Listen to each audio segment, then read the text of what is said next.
মানিকচকে কেদারটোলা গ্রামে এক অষ্টম শ্রেণীর ছাত্রের রহস্যজনক মৃত্যু। শুরু হয়েছে মৃত্যু জল্পনা। ৮ দিন ধরে মৃতদেহ ফ্রিজে সংরক্ষণ করে রেখেছে পরিবার ও গ্রামবাসীরা। তারা পুনর্ময়নাতদন্ত এবং স্কুল কর্তৃপক্ষের বিরুদ্ধে কঠোর ব্যবস্থার দাবি জানাচ্ছে। গত ২রা জুলাই রাতে মানিকচকের রোজবেরি মিশনারি স্কুলের হস্টেল থেকে অষ্টম শ্রেণীর ছাত্র শ্রীকান্ত মণ্ডলের মৃতদেহ উদ্ধার করা হয়। স্কুল কর্তৃপক্ষ দাবি করে এটি আত্মহত্যা, কিন্তু ছাত্রের পরিবার অভিযোগ করে স্কুলের প্রধান শিক্ষক সাজির হোসেনের শারীরিক এবং মানসিক অত্যাচারে তাদের সন্তানের মৃত্যু হয়েছে। গত ২ তারিখ রাতেই দেহ উদ্ধার হয়। পরের দিন বৃহস্পতিবার দেহ ময়নাতদন্ত হয়।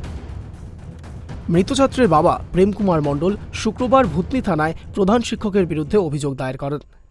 কেদারটোলা গ্রামের বাসিন্দারা ৮ দিন ধরে মৃতদেহ ফ্রিজে সংরক্ষণ করে রেখেছে। তারা রাত দিন দেহ পাহারা দিচ্ছে, যাতে প্রশাসন জোর করে দেহ অন্ত্যেষ্টিক্রিয়া করতে না পারে। মৃত ওই ছাত্রের আত্মীয় বলছেন, বাচ্চা এতই ছোট, আমাদের বিশ্বাস প্রধান শিক্ষকই এই কাজ করেছেন। আইসিকে বলেছিলাম, যেহেতু বাচ্চাটা মারা গেছে ওই রোজমেরিতে, কমের পক্ষে ওই প্রধান শিক্ষককে জিজ্ঞাসাবাদ তো করবেন, কি করে মারা গেল বাচ্চাটা, কি করে কি হলো, কোনো জিজ্ঞাসাবাদ করেনি প্রশাসন। এর জন্যে আমরা খুব দুঃখিত, কারণ বারবার প্রশাসনের কাছে, আইসির কাছে ছুটে গেছি আমরা, কিন্তু একই কথা বলেছে, আমাদের এভিডেন্স চাই।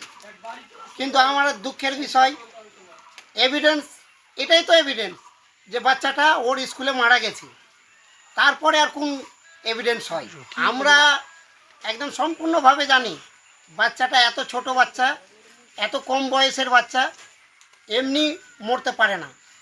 কোনো রকম টর্চারিং হয়েছে, আর কিছু হয়েছে, বা আমরা দাবি করছি প্রধান শিক্ষকই মেরেছে। যতক্ষণ সুবিচার পাবো না, ততক্ষণ কিন্তু আমরা লাশ যেভাবে রেখেছি সংরক্ষণ করে, আমরা ততদিন রাখবো যতদিন আমরা সুবিচার পাবো না। পাহারা দিচ্ছে। অন্যদিকে প্রশাসনের লোকজন দেহ নিয়ে যাওয়ার চেষ্টা করছে বলে অভিযোগ গ্রামবাসীদের। এমন অবস্থায় পরিবারের লোকজন পুনরায় ময়নাতদন্তের দাবি নিয়ে আদালতের দ্বারস্থ হয়েছে। মালদা থেকে রুহুল আমিনের রিপোর্ট, ট্রাইব টিভি বাংলা।